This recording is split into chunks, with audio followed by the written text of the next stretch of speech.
You can't begin to understand the man who would become Pope Francis without first understanding this place, what are known as the villas of Buenos Aires. Often called the city's slums, these villas are a world apart from St. Peter's Basilica in Rome, and yet, to Jorge Mario Bergoglio, these were sacred spaces. Bergoglio believed the church's place was here, close to the poor, walking beside the forgotten and the overlooked. And even though he was the powerful Archbishop of Buenos Aires, he didn't arrive with fanfare or wear robes, but arrived alone, carrying a small black bag to visit families, to listen, to bless, and to simply be with the people.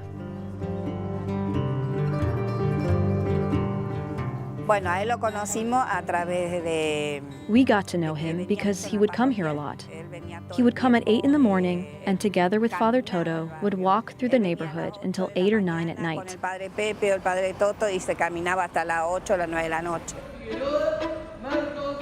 Lorenzo de Vidia is the local parish priest here in the notorious neighborhood Villa 21. But to the locals, he's known affectionately as Father Toto. Father, what's the situation like in this neighborhood for the people who live here? What are the living conditions like? This is a working class neighborhood, and it's full of life. A lot of partying, a strong sense of community. And here a mother is a mother not only to her own children, but to all the children on her street. The slum really is one big family. But there are problems that cast shadows over it. One is drugs, which kills young people. The other is infrastructure. There is a lack of water, sewers, proper electrical systems, and there is no natural gas. The slums are not connected up to the city's main infrastructure. It's like another village in Buenos Aires. Father Toto would walk with Bergoglio through the neighborhood, day and night. What are your memories of Bergoglio coming here? What do you remember about him moving around and meeting the people? Bergoglio showed us another face of how the church connects with the poor. Historically, the church was far away from neighborhoods like this, especially the bishops. But Jorge Bergoglio started to come here when he was the Archbishop of Buenos Aires. This was very unusual. Archbishops never came here.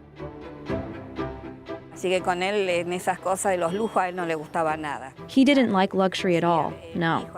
Sometimes, when he finished Mass late, my son would give him a ride home. Otherwise, he would just take the bus. He was very simple. No private cars, no taxis, nothing fancy. Only the bus. This was the Bergoglio that the people of Villa 21 would get to know, and the Bergoglio that the world would soon meet. Welcome to Buenos Aires, the capital of Argentina. And over the next hour, we'll be traveling across this beautiful city, uncovering the roots of Jorge Mario Bergoglio. We'll walk the streets he walked. We'll meet the people who worked closely with him to discover what his life here was like. Yes, from the little boy raised in the sprawling suburbs to the man who would become the spiritual leader of over 1 billion people around the world. This is the story of Bergoglio, the man who would become Pope Francis.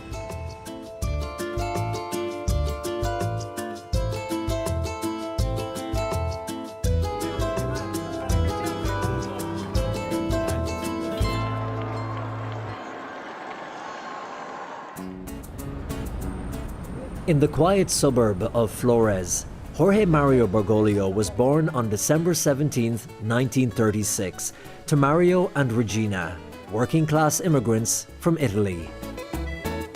Today I've come to visit this quiet neighborhood, which in many ways still remains locked in time. Here I'm meeting Arminda Aragon, who is taking me somewhere special. And walking through these vibrant streets, you really feel like you are walking through Latin American history. And she brings me to the home where Bergoglio grew up. What are your memories of him running around here as a young boy? I remember that he and his friends were always sitting at a little table in the atrium, or sometimes they would be around the street corners. He was always doing missionary work. You could tell that he really was a boy with a religious and missionary vocation. I mean, he was cheerful and happy. Now, Arminda, there's a rumor going around that you and Jorge were boyfriend and girlfriend. Is this true? No, I was never his girlfriend, even though the parish priest would always say that I was. But he did have a girlfriend at the time. But he was not meant to be a fiancé. He was meant to be a priest. He was a cute boy, though. The girls liked him. As Arminda walks me to the nearby park where Bergoglio once played, it's easy to imagine a young boy kicking a ball on these streets. And in the park where he spent his childhood, a plaque now marks the spot, connecting his humble beginnings in Flores to his role as future Pope. This is the small square where he would play. And on the plaque it says, "In this square the children of the neighborhood would gather, and it was here that Jorge Mario Bergoglio would run after a ball with his friends. There were afternoons of games, meetings, and friendships." It is so beautiful. Beautiful. But it would be later in life, as Bergoglio grew too old to play in the park, that his mind and heart was focused elsewhere. Arminda brings me inside the stunning church of San Jose de Flores and to the confessional, where Bergoglio is said to have really discovered his vocation. Jorge Bergoglio was a member of Catholic Action, a Catholic youth group, and I was in the same group. And one day we were walking to go for a picnic. When he passed this church, Jorge saw that there was an older priest there in his confessional, and something inside him felt a calling. So he didn't go to the picnic. Instead, he came in here to confess, and that's where we think his vocation really began. On that day in 1953, Bergoglio's decision to go to confession instead of joining a picnic, many believe is the moment that started his journey to the priesthood and ultimately the Vatican.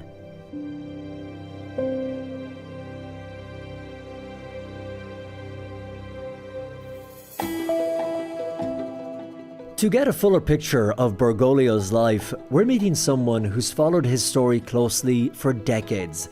Sergio Rubin is a veteran journalist here in Argentina and was the first person to write a biography of Bergoglio entitled The Jesuit, which was released in 2010, detailing Bergoglio's younger life. Did he have one singular passion? Was there something that he was very interested in or passionate about? Yo no sé si tenía alguna pasión en particular. I don't know if he had one particular passion. Of course, he was into sports, football, and basketball, but I wouldn't say these were great passions of his. Nothing really stood out in particular.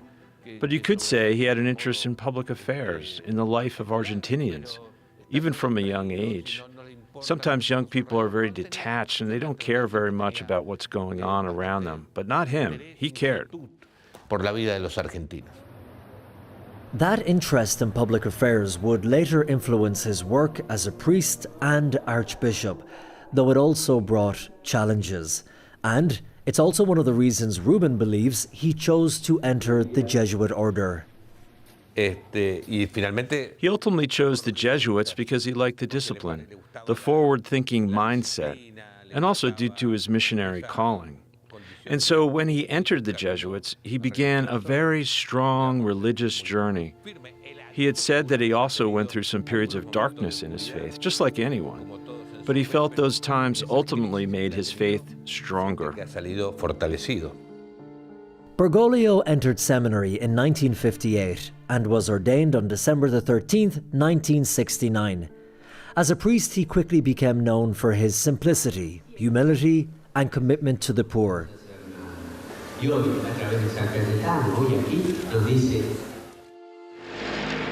1970s rolled in, and the country of Argentina started to go through severe turbulence, also known as the Dirty War. From 1976 to 1983, Argentina's military dictatorship led to the disappearance of thousands of people. The Catholic Church was under pressure, with some accused of supporting the regime and others resisting it. And Bergoglio, then a Jesuit leader, faced serious accusations related to this period. The church kept calling for dialogue for both sides to reach an agreement. Then a new president took office, Nestor Kirchner, followed by his wife Cristina Kirchner. They were very confrontational, very combative, and that didn't sit well with Bergoglio. That's when tensions arose between the Kirchners and Bergoglio, a confrontation that became quite intense. At one point, the Kirchners even promoted a campaign accusing him of being complicit with the military dictatorship, saying that he had handed over 2 priests from his order, meaning that he had betrayed them to the regime. In fact, he had to testify in court as a witness, and if something wasn't clear, he could have been charged. Bergoglio not only clashed with government authorities, but he was also controversial within the Jesuits. As provincial superior from 1973 to 1979, he was seen as approachable and humble by lay people, yet strict and disciplined by those within the order. His decisiveness and conservative stance often clashed with more progressive members. And even after stepping down as provincial, tensions over his leadership continued, and in 1990 he was reassigned to the Argentinian city of Córdoba for 2 years, a move that was widely considered an internal exile and a chance for reflection. Of course, he did not hand over those priests. In fact, he even warned them that they were in danger because they were working in the slums in a highly exposed area. Because at that time, the military regime believed there were communists and terrorists in those areas and wanted to abduct them. So Bergoglio told them, be careful. But they continued working there anyway and were kidnapped. And Bergoglio did everything he could to get them released. And a few months later, they were freed. In a way, it was like an exile for him because he was having some differences with the new leadership of the Jesuits here in Argentina. He already had a strong leadership presence, especially among a certain sector of the Jesuit community, not imposed, but natural. And so the new authorities decided to send him to Córdoba, about 800 kilometers from Buenos Aires. He felt very isolated. He was quite alone. And he has said that he experienced moments of darkness there, deep questioning. But in the end, those experiences served to strengthen and confirm his faith and helped him to continue on his religious path.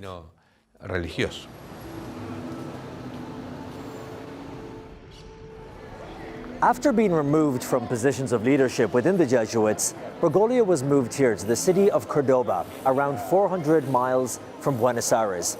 And over the next 2 years, he devoted himself to a life of prayer, of reading and hearing confessions. And he would later describe this as a time of deep personal and spiritual turmoil, a period of inner purification.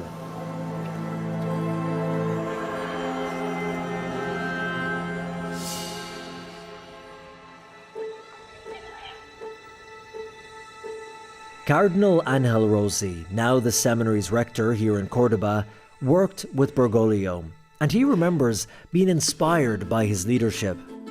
There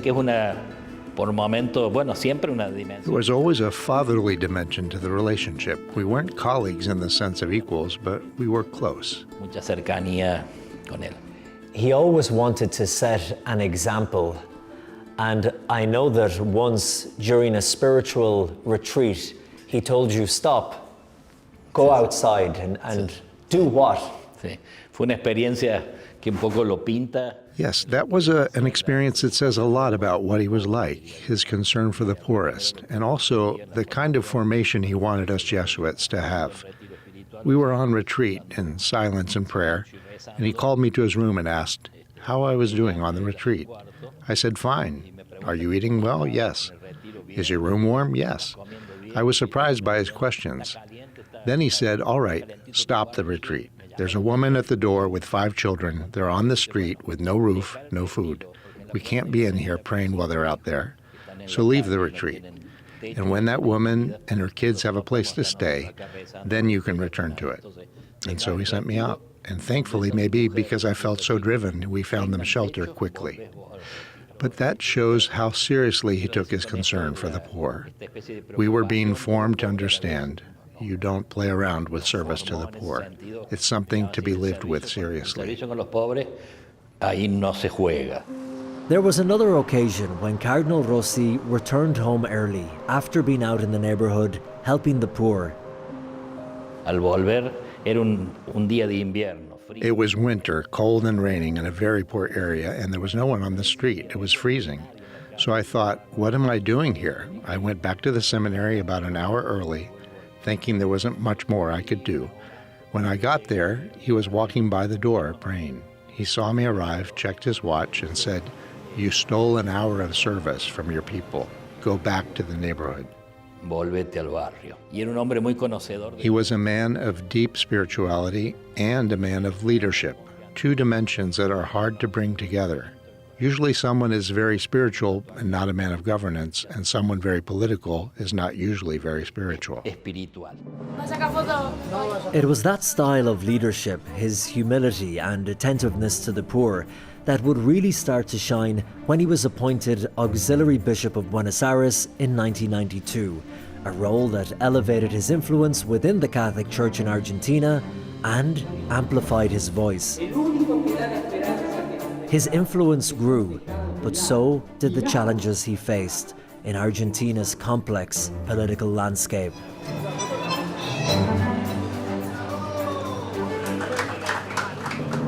To further understand Bergoglio, we wanted to track down the people who worked closest with him when he became the Archbishop of Buenos Aires.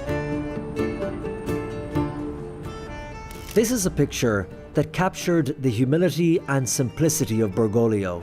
Despite now being the powerful Archbishop of Buenos Aires, he always wanted to be close to the people, captured here riding the city subway in 2008, rather than using a driver and a car.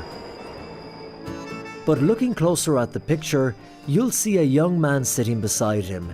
It was then his new 26-year-old assistant, Federico Wolz.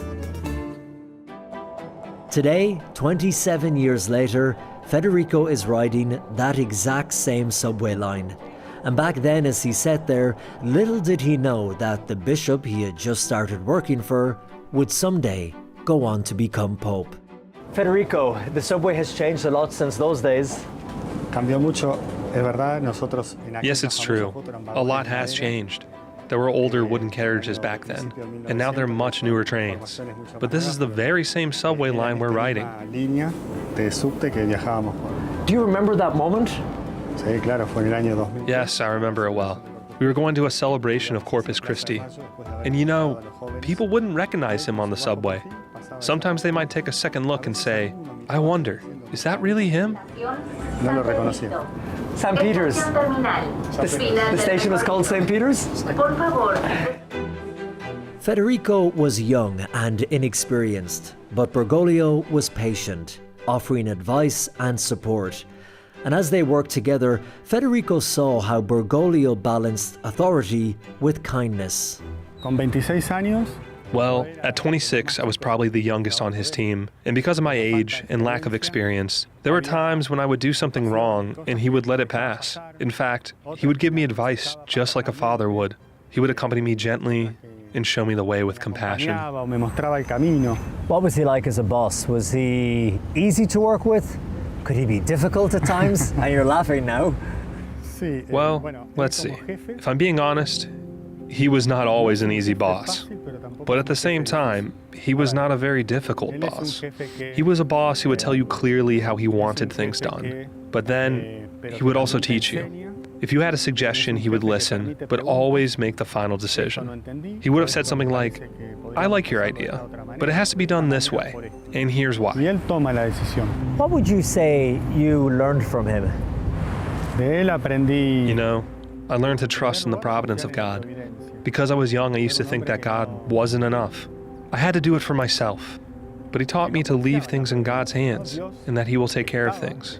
And he showed me how to look more closely at others. For example, when a beggar on the street asked him for money, he would stop to give it, but he would also ask, "What is your name?" It was beautiful. Bergoglio's habit of asking people their name, even beggars, showed his belief in everyone's dignity. And it was a lesson that Federico carried with him, both in his work and his personal life.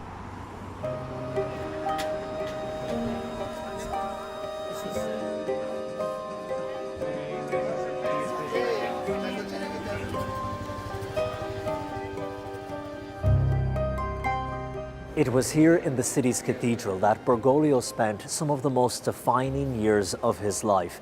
And as Archbishop of Buenos Aires, he was one of the most powerful Catholics in all of Argentina.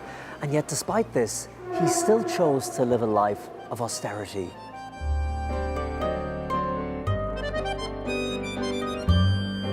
Father Alejandro Russo, now the cathedral's rector, worked with Bergoglio during his time as Archbishop. What do you remember about his personality and his character, the man that he was? First of all, he was very approachable, always warm and very perceptive. He was also incredibly hardworking. He would wake up at 4 in the morning, and by 7 he was already at work. He kept a strong pace, and he didn't have a private secretary. He answered his own letters. If someone called to request a meeting, he'd arrange it himself. He could sometimes be in a rush. I remember one day at 11 a.m. he called me and said, "Alejandro, I need this. This is a legal document." Then at 2 p.m. the same day, he called back and said, "Is it ready?" I said, "Your Eminence, we're still at our desks. We haven't moved."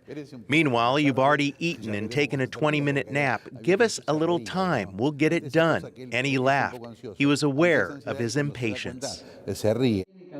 Bergoglio's hard work ethic would prove to be essential, as in the early 2000s, Argentina was in turmoil. Political corruption, economic collapse, and social unrest gripped the nation. There was always so much to do, and Bergoglio emerged as a vocal critic of government excess and injustice. He denounced poverty and human trafficking and publicly challenged the country's political elite, including Presidents Nestor and Cristina Kirchner. Some said he went too far, others said he didn't go far enough. And it was here, in this very cathedral, that Bergoglio would give his sermons that would echo throughout the country. And in society at large, in terms of politics and the political class, did he walk a fine line in terms of calling out things that he thought were wrong in society and with the upper class? Well, Argentina has a very particular history when it comes to how the church participates in or influences political life, but he always made his voice heard, especially through his homilies and his remarks during the Te Deum. Here in Argentina, we have a tradition. On May 25th and July 9th, our 2 national holidays, the Archbishop of Buenos Aires gives a formal address during a special liturgical celebration. It's called the Te Deum. Usually, the Archbishop gives gospel imagery to shed light on the national situation. And Bergoglio did this with incredible skill. Each Te Deum he delivered had a very special meaning, and they often had a strong impact. In fact, the government would always pay close attention because what the bishop said could help or hurt them, and they were worried about the political echo of his words. It was always something the political class paid attention to. It was during this time of political unrest that Bergoglio's sermons at the cathedral called out corruption and poverty, making him a controversial figure among the country's leaders. And Bergoglio made deliberate choices to separate the church from what he saw as political displays. Sometimes he even broke with traditions that could appear too closely tied to a political image. For example, the Corpus Christi procession always used to be led by the mayor of Buenos Aires. who carried the ceremonial banner at the front. One day he told me, "Tomorrow there will be no banner." I said, "Your Eminence, they're going to kill us. This tradition goes back to colonial times. Once it's gone, it's gone." And he said, "Just say it was my decision. When a new archbishop comes, he can do what he wants, but this is done." That was a tough negotiation with the city government. They weren't happy about it. Here's another small but meaningful gesture. Until then, both the president and mayor would stand next to the archbishop during the national anthem. This was typically at big liturgical events like Corpus Christi or the Te Deum, but he ended that too. From then on, political leaders stayed in their places, and the archbishop greeted them afterwards. They no longer stood beside him during the anthem.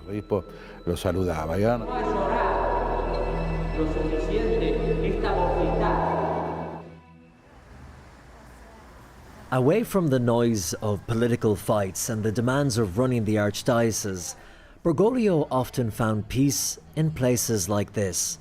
The Carmelite monastery tucked away in the heart of the city.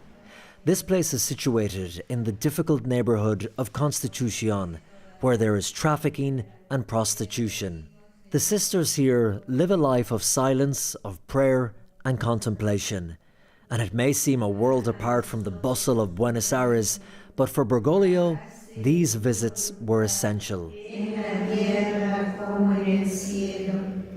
Sister Carmen and Sister Sandra remember how Archbishop Bergoglio would call on the phone to speak to the prioress. The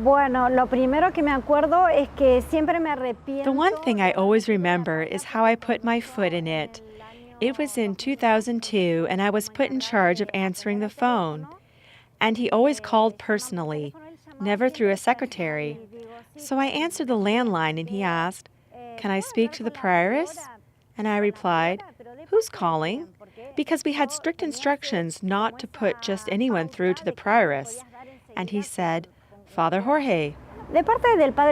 "Father Jorge?" I said, "Cardinal?" And he replied, "No, I am just a simple sparrow." And Archbishop Bergoglio would call on other occasions. For example, in 2004, now a cardinal, when he called out of the blue to say that he would be over that afternoon to celebrate the anniversary of him becoming a Jesuit priest. I panicked. The cardinal is coming.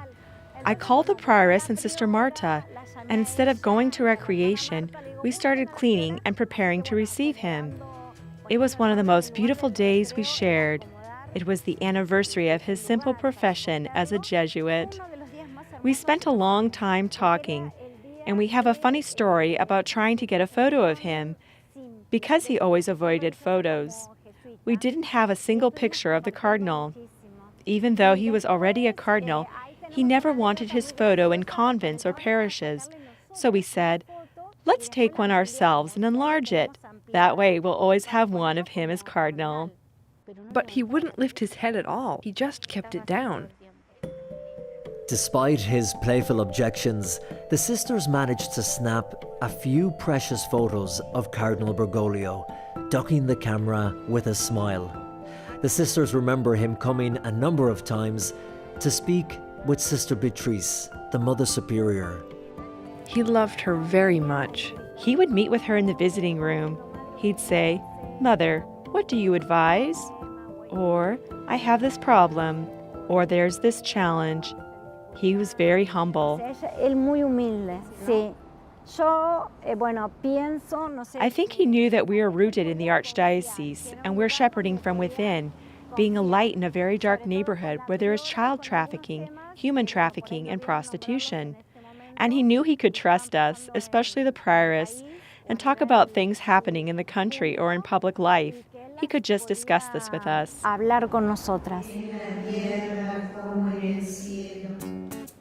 Buenos Aires is a vibrant tapestry of faiths, home to Latin America's largest Jewish community, a growing Muslim population, and Christians of every tradition.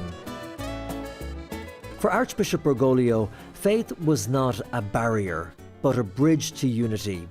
In 2002, he co-founded the Institute for Interreligious Dialogue, a pioneering effort in Argentina to foster understanding across religions during a time of political and social division. Father Guillermo Marco, co-president of the Institute, played a key role in guiding Bergoglio into this world of interfaith dialogue, helping him forge connections that would shape his legacy. When Cardinal Bergoglio, Jorge Bergoglio, arrived in Buenos Aires as bishop, interreligious dialogue wasn't something that appeared in his writings or his pastoral work. It just wasn't a focus for him. When I began working with him in the press office, I was a spokesperson for 10 years, I began introducing him to that world. Between 2004 and 2013, Father Guillermo Marco was Bergoglio's media spokesperson. He would have to speak on Archbishop Bergoglio's behalf, sometimes at very short notice. But something that could be difficult, and it has to do with his personality and also his Jesuit formation, is that no one ever really knows what a Jesuit is thinking. Because he never shared the process of how he came to a decision. Usually, when he consulted you, he had already made the decision. He had worked through it internally, in his own mind, but he never told others. The people who say they knew how he thought, I don't believe that's true. I worked with him very closely. In fact, I think I was the person who worked most closely with him for the longest time. I knew him well. I'd even say we were friends, but I still have to admit that he really has a mysterious mind. Not always knowing how his boss's mind worked often made the job challenging for Father Marco. And as his head of communications, he was all too aware that everything the Archbishop said would be published everywhere and would get a mixed reaction. He wasn't exactly popular. He was respected. In fact, he was someone who, in Argentina, didn't smile very much publicly. We really only discovered his smile when he arrived in Rome, but in Argentina, his expressions were usually quite stern in photos, very serious. Among the clergy, especially in Buenos Aires, he was loved, very loved and respected. But to the general public, he wasn't a very popular figure. He was seen as more controversial because of his public statements, which were often strong. So, no, he wasn't popular in the broad sense.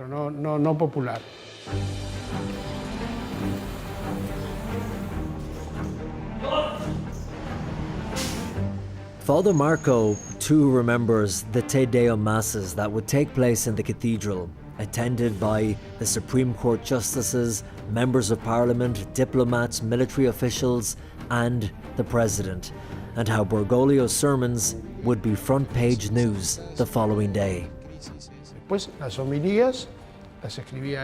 He wrote the homilies himself, and they were very tough on political power, very direct. We would send the homily a day in advance to the presidential office. And before doing that, I'd sit down and underline certain phrases, and I'd ask him, do you really want to say this? Are you sure? Because this will be front-page news tomorrow or the day after. And he'd say, yes, I want to say it. Then I'd say, all right, just don't tell me later that you didn't mean it. And well, President Nestor Kirchner came to the first Te Deum, never came again.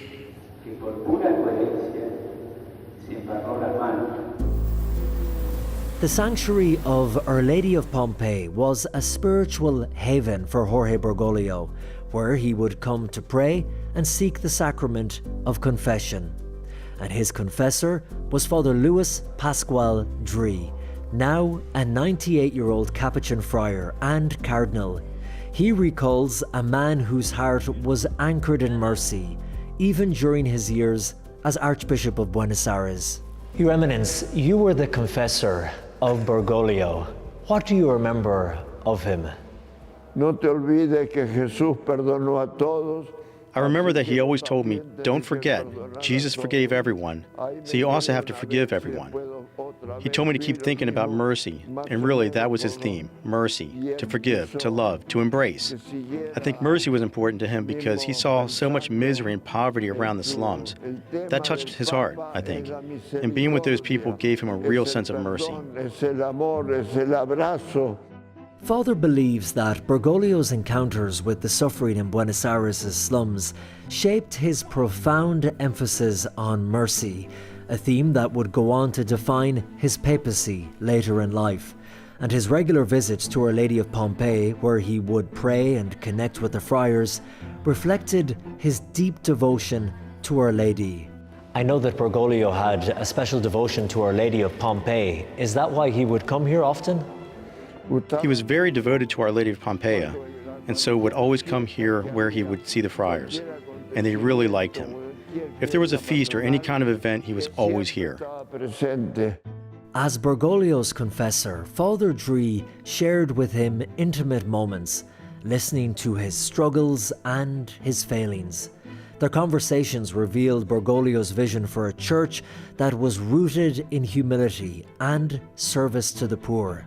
As you got to know him very closely, what did you learn about his hopes and his dreams and his worries too? What was on his heart? I think he really wanted to change the church, to make it more for the poor, so that we would not just have priests that preached about poverty, but we would be poor and be among the poor. He dreamed of a poor church for the poor and not a rich church that talked about the poor. And it would be years later, after becoming Pope, that Francis would thank his friend for his closeness in a very special way, by making him a cardinal. Well, I immediately imagined myself all dressed in red and thought, no, I don't want that. I want to be a friar with a brown habit and nothing else. But really, I got so emotional, I cried so much. I never thought this could happen, that a simple friar, born in the countryside, who took care of pigs and animals and cows, could be told someday, you are now a cardinal in the Catholic Church of God. And when Cardinal Luis Pascual Dree went to the Vatican to meet his old friend Bergoglio, who was now the successor of St. Peter and the head of the global Catholic Church, spiritual leader for over 1.4 billion people, what was the first thing he asked? When I visited Pope Francis in Casa Santa Marta, the first thing he asked me was, so will you hear my confession? And after I did, he asked me for absolution. It really showed his humility, because here was the Pope coming to confession with a simple Capuchin friar. But that's the way he wanted it, and that's it.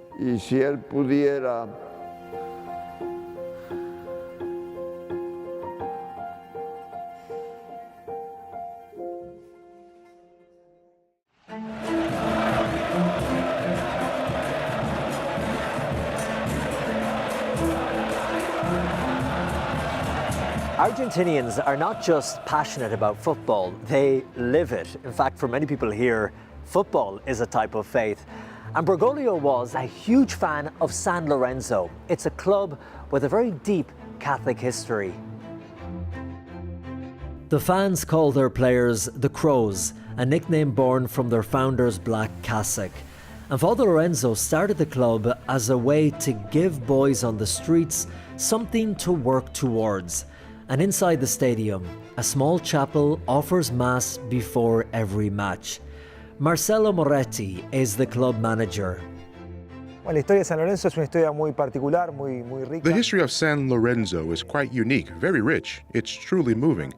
It was founded on April 1st, 1908, where Father Lorenzo Massa took children off the street. They were playing football on a street where a tram passed, and one day a tram struck a child.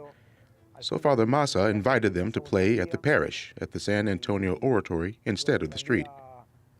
From there, it became a football team called Los Forzosas de Almagro.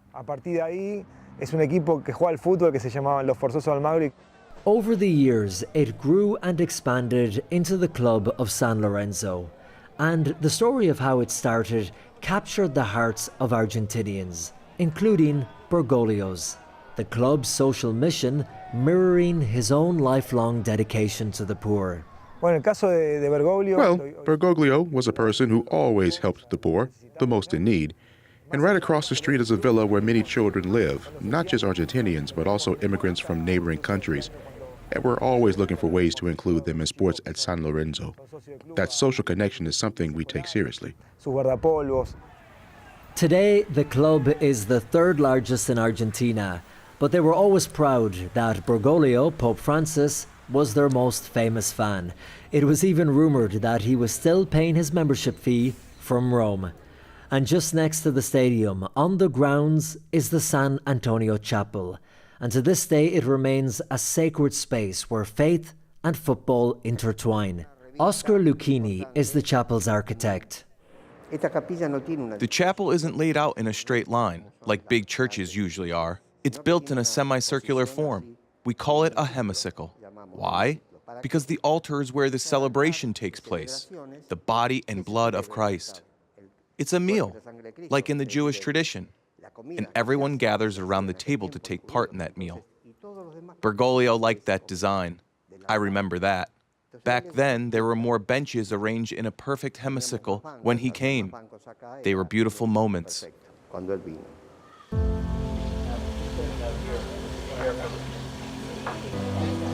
This is beautiful. Jorge Bergoglio always had a special place in his heart for young people. And one of those young people was Sebastian Garcia Ayanis.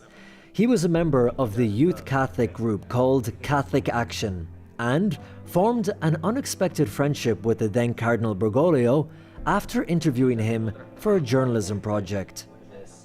So he was cardinal here? Yeah. Cardinal. The first time I met Jorge Mario Bergoglio was at a diocesan event around 2006 or 2007. From that point on, I would see him at every activity and every parish feast day. Honestly, he was a person with enormous warmth and closeness. Even though I knew him through Catholic Action, we started to become closer because I was studying journalism at the time, and I had the idea of interviewing him about the situation the country was facing in 2008. And he agreed. So we met at the Archbishop's residence. And from that first day, his warmth made a big impression on me. It left a mark. After that, we kept meeting and developed a close relationship. He always found time for everyone. Pope Francis has been quoted as saying that the young are not the future of the church. They're the now of the church, the present. From dealing with Cardinal Bergoglio, did you get that sense that he wanted to push the young and the youth and he was supporting you? Yes, absolutely. Young people were at the center of his pastoral ministry even when he was a cardinal. There was a kind of magnetism between them and the cardinal. He would tell us things like, "Don't waste your life." I remember in 2009 or 10, the country was debating the legalization of marijuana, a very complex issue, and he immediately stepped forward to challenge us on that. I remember a very nice phrase he said. Right nearby, they're thinking about how to get all the young people hooked on drugs. And the truth is, let them keep the drugs for themselves. Meaning, you shouldn't get involved in that. Honestly, that was a very nice moment because he encouraged us and also accompanied us like a father, like a very close father to young people, like a dad. Bergoglio's fatherly guidance extended to personal matters too, as he counseled Sebastian through vocational questions, shaping his journey towards family life and fatherhood. That closeness and humility also shaped me into who I am today, as a father. When I talked to him at that time, 12 or 15 years ago, I was wondering if I had a vocation, wondering whether I was going to be a priest or be a family man. And I think at that time he wanted me to be a priest. But then God and the Holy Spirit led me to become a father.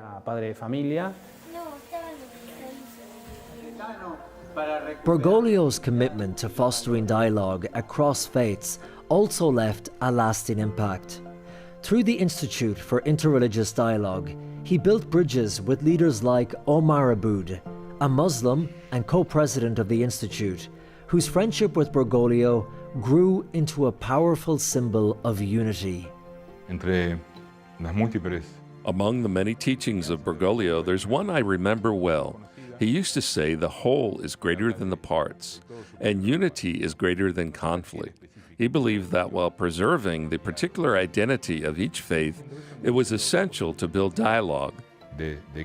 I believe there is a before and after when it comes to Bergoglio and Pope Francis and the issue of interreligious dialogue. Before, when you saw photos of three religions together, it was surprising. People asked, why are they meeting? What for? And after Pope Francis, now it's something normal.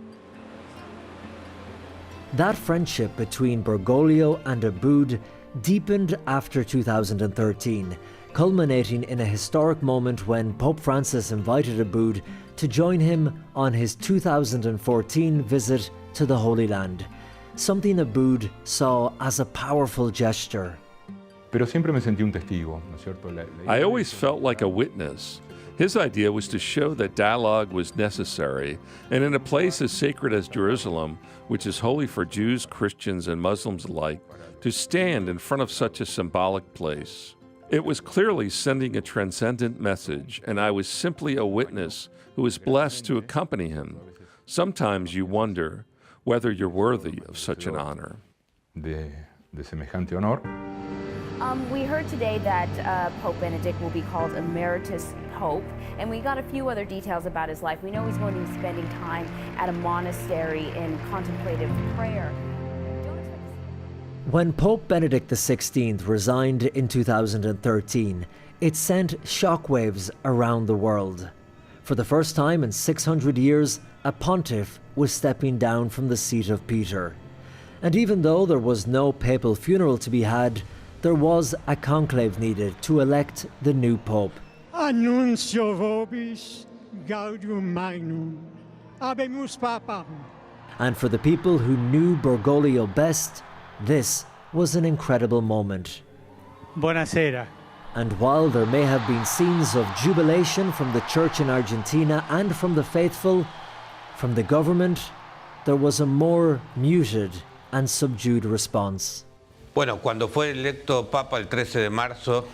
Well, when he was elected Pope on March 13th, 2013, I was in St. Peter's Square, but I could see how people were reacting in Argentina. And honestly, the whole country stopped.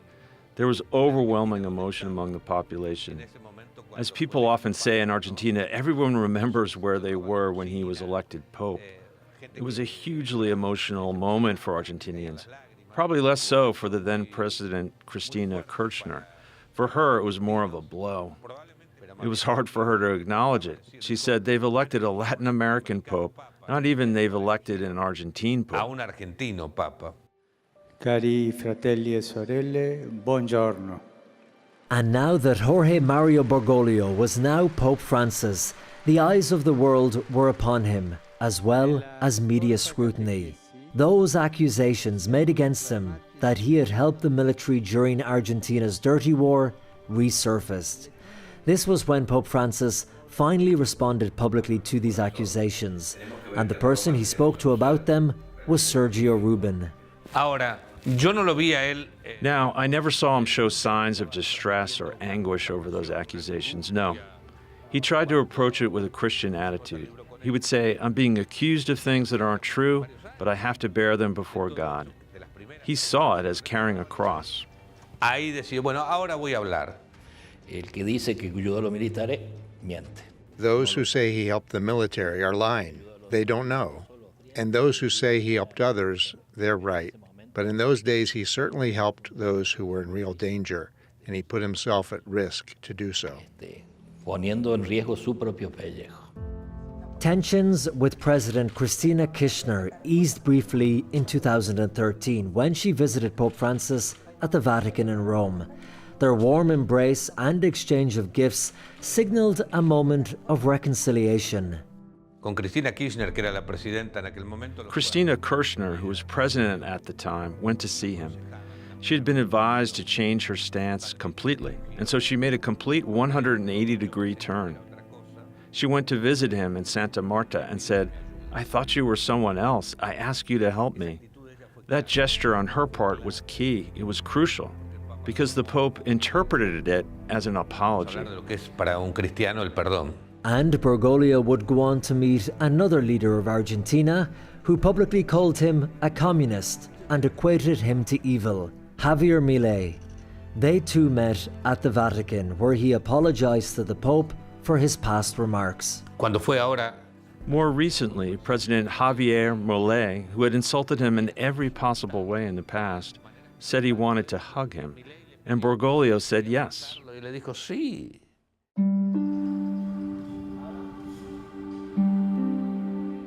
But for all the time Bergoglio spent with the poor and those in need and those on the margins here in Buenos Aires, and for the close relationships he had with so many he worked with and alongside, he never made it home after becoming Pope, and that has always been something of a mystery.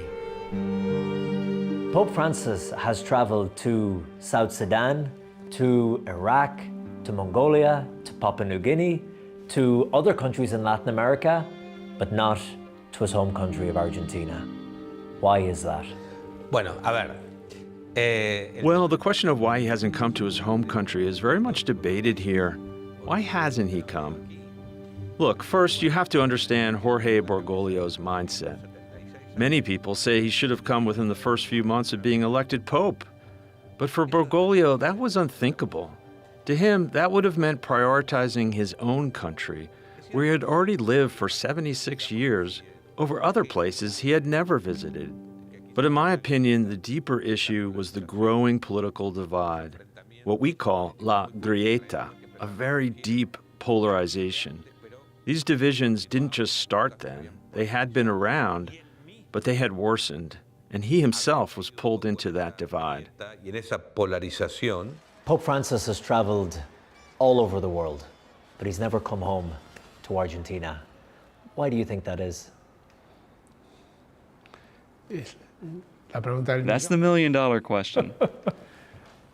You know, I think for us Argentinians, this is a good opportunity to address this, to do this interview on such a prestigious TV channel that will reach a Catholic audience all over the world.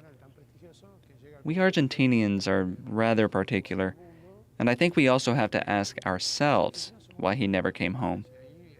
Because when someone doesn't come to your house, it may also be because you didn't make them feel entirely welcome. And Argentina has been very critical of Pope Francis. In fact, I'd even say, being honest, that a large part of the Catholic flock in Argentina had been very critical of him.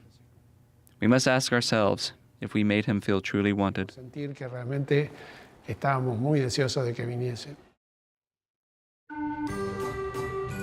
As the evening sun sets over Buenos Aires, in one of the city suburbs, children play on a beautiful carousel. The mechanical music organ at the heart of these old carousels was once used to practice tango in years gone by, a music and a dance that a young Bergoglio had a great love for.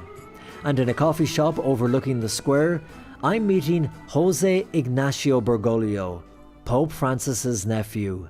Jose, I know you have a very fond memory of your uncle Bergoglio from your confirmation. What happened? Well, I was so fortunate that my uncle gave me my first communion and confirmation. And during the confirmation, there was a tradition that the Archbishop would give each person a gentle and loving slap on the cheek.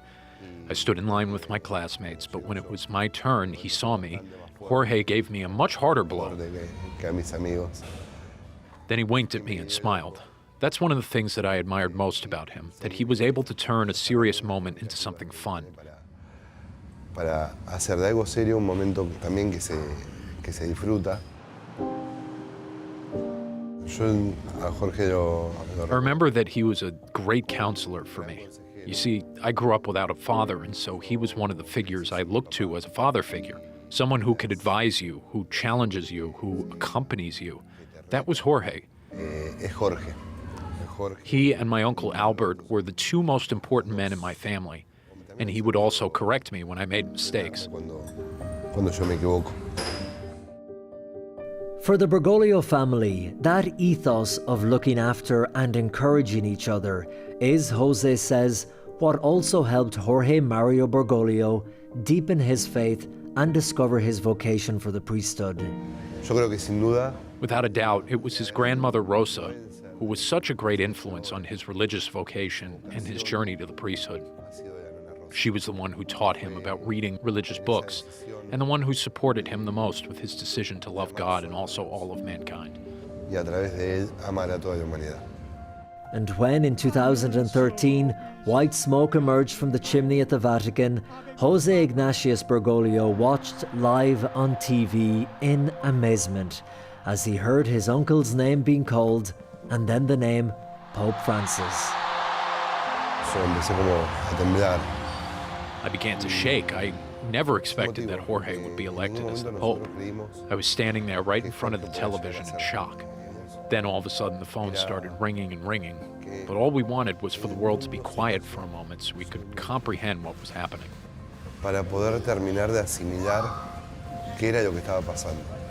I realized then that Uncle Jorge was no longer just ours. He was now going to be everybody's Jorge.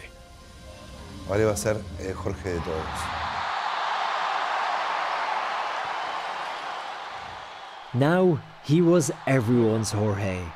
And although he never returned to visit his home country, it seems he never forgot about his old friends and those close bonds he had formed here in Buenos Aires. For example, the Carmelite sisters would get one last unexpected phone call from Bergoglio years later from the Vatican in Rome. Then, overcome with emotion, I started ringing the bell, but the rope broke. I called out to those who were in the kitchen and those who were in the sacristy. Those on the upper floor thought that thieves had broken in because there was such a commotion. Mother Beatrice came down, all agitated, and I couldn't say anything to her. I just cried because it was the same voice as always. Federico Wolz and his family would meet Pope Francis several times in Rome, no longer on the bustling subways of Buenos Aires, but in the heart of the Vatican. These encounters were unforgettable, especially for my children, because they always heard me refer to him as Father in house growing up. But now they know that Father was the Pope. So for my whole family, it was very special. And for Arminda Aragon, who never saw Bergoglio again after 2013, the memories of their shared childhood in Flores remain vivid. What do you think of the fact that we are standing outside the very home where Pope Francis came from? You really can't imagine the emotion to be in the place where he was born, where he grew up and played, and to think he became our Pope, a Pope for the world. It's amazing. It's incredible. Unbelievable. I remember when they announced he was Pope. I was watching TV with my sister, who has since passed away. When they said his name, we jumped. Our joy was something else, an Argentinian Pope. How unique for the world. And in the city's tough neighborhoods, Bergoglio's legacy is tinged with sadness. His departure left a void in the villas, yet his presence as Pope continued to inspire everyone who knew him, like Norma. When he became Pope, we were so happy, but also sad, because we knew he was leaving. I personally felt kind of abandoned. I thought, he's leaving and he won't come back. And that's exactly what happened. For us, it was such a blessing. He was so sensitive to people's needs. He brought us so much spiritual support. It felt like we had a protector. And we still do, because we say with pride, the Pope was here. He walked through our neighborhood. We're very proud of that.